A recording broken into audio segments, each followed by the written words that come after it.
you guys in the forum and in IRC, well, you all know me as Canada's baby. And I had to put this on another account than my regular one because, well, people in real life watch that, and I don't think that I want to try to explain this to them.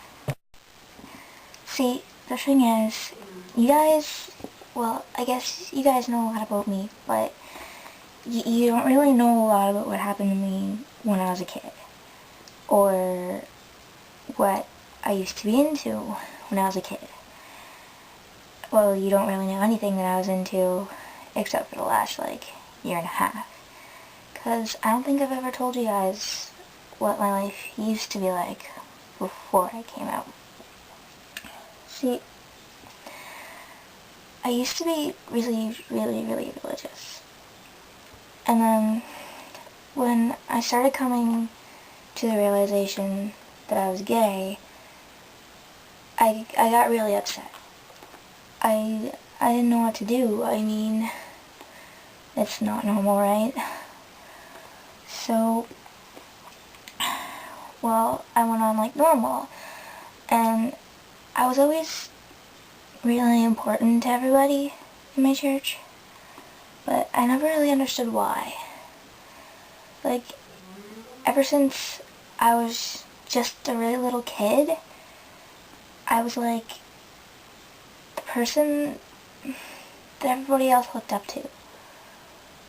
I mean, I didn't even have to do anything. I was just important. Like, the people who were in charge always seemed to befriend me. The other kids didn't like me, but the adults always took really good care of me, and I always kind of wondered why.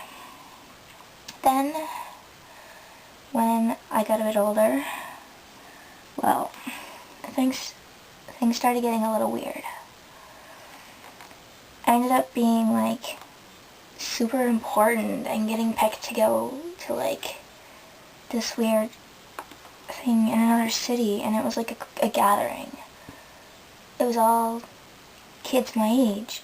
I was 13, 14 years old, and I went, and all of us, well, we all seemed to have the very, very same backgrounds. Well, we had more than the same backgrounds. We had pretty much everything in common. But, since everybody was so similar, we just figured that must have been part of why they asked us to go. So, we pretended that nothing was weird, and we went on with our weekend.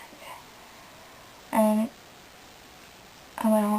when the weekend ended, we all said goodbye, we all went home, and, well, we never really got to hear from each other again. Because, well, most of them are a lot more sheltered than I am. A lot of them, we couldn't talk about most things because they weren't allowed to watch TV at night. They didn't have emails for me to contact them at. So I just kind of left it at that. I mean, I'd always known that I got more privileges than most people did in my religion. And I never really had to think about it. It was all I knew. And I never had to explain it to anybody else, because if you tell somebody that you're religious and that you go to church a lot, people assume you're Catholic or some sort of Christian, and they let it slide, and they never question it. But I'm not Catholic. As much as Catholics hate me sometimes, I think that might be better than this. And then, well, for the next couple of years, I kept getting sent to all these gatherings, and there'd always be different people there. I'd never seen the same people twice. It was like the only person in common there was me. And everybody was always excited for me to be there. And everybody higher up in the community knew my name. People knew me without me having to introduce myself. It was kind of creepy. But the people who were the highest would always just say, well, that's because we talk you up a lot, you're a special kid. Why am I special? I never knew.